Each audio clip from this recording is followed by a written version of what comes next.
Mexico had a population of 124,574,795. It has its borders with the United States, Guatemala, and Belize. Its government is a representative republic, democratic and federal, and it's the 11th largest economy of the world and the second of Latin America. As my presidential period is about to finish, before the elections, I would like to perform an analysis of the country's performance. This is why I decided to hire some advisors on May the 15th. Enrique Peña Nieto, Sara, Carolina, Laura, Sofía. Let's get started.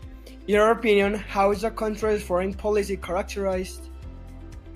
Taking into account international relation theories, Mexico can be seen from a liberalist perspective, as it follows its main three concepts: democracy, economic interdependence, and knows the importance of being part of intergovernmental institutions.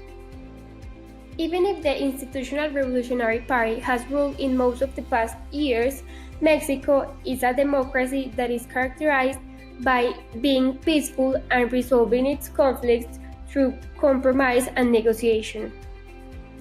Some of the institutions this country belongs to are Development Bank of Latin America, Organization of American States, United Nations, World Trade Organization, and the Organization for Economic Cooperation and Development. Mexico's trade policy is among the most open in the world, having 11 free trade agreements with 46 different countries. Now, analyzing the foreign policy from another perspective, does it follow res pis polum, res pis omnia, or res pis similia? Mexico has always had a close relationship with the United States due to the North American Free Trade Agreement. Nonetheless, they have had different conflicts regarding illegal immigration and drug trafficking. Approximately 37% of Mexico's imports are from the United States, and 80% of its exports also go to this country. On the other hand, Mexico is strategically located for the United States, as well as their oil reserves are important for the country. For that reason, they have been motivated to solve their differences as soon as possible. In general terms, even if Mexico is having different trading partners with the time, United States is Mexico's northern star, being an important ally for the country and having economical, political, social, and historical ties. Let's review Mexico's economic agreement. Mexico has several free trade agreements as well as it's engaged in economic regionalism. It is important for Mexico to have different trading partners from the United States. In that way, it reduces its dependence on it. Nonetheless, economic growth and attract foreign direct investment are other motivations.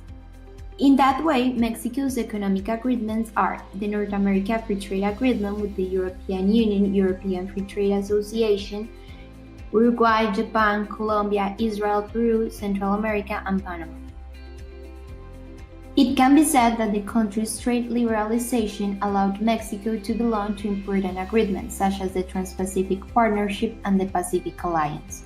Regarding the Trans-Pacific Partnership, it is a trade deal involving 11 nations that border the Pacific Ocean, and it was signed in 2016. That is to say that this deal is an opportunity for Mexico to expand to other markets and have different benefits such as the significant reduction of trade barriers on certain goods and services. When talking about the Pacific Alliance, it is an economic bloc formed in 2011 by Chile, Colombia, Mexico, and Peru. Their aim is to negotiate with Asian Pacific economies, be open to FDI, and at a certain point they aspire to become a common market. Finally, what do you think about the potential threats that are going to affect Mexico's foreign policy? At this moment, there are two main threats: the problem regarding the renegotiation of the NAFTA and Trump, and the upcoming elections. As it is known, Trump believes that NAFTA is not benefiting at all the United States. He has claimed that he wants to decrease its trade deficit with Mexico, as well as the new agreement should have more benefits for the United States. A breakdown in NAFTA will have several implications, especially for Mexico. Import tariffs of manufactured goods traded between them were lowered to zero, so there is a possibility that will rise again. As a result, it will affect prices, Mexican farm exporters, and job position from different industries such as auto manufacturing.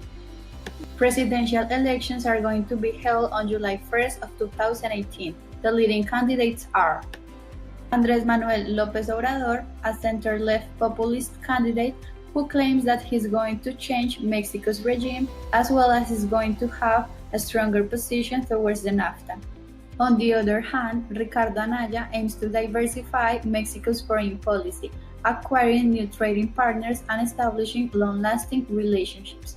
Mexico's foreign policy and future will be affected by the new president. In general terms, Mexico is making all its effort to become an emerging power. As it was mentioned, the country is an important economy in the international scenario, as well as it is diversifying its foreign policy. Nonetheless, it is essential that Mexico reduces independence on the United States, considering that its relationship it is uncertain.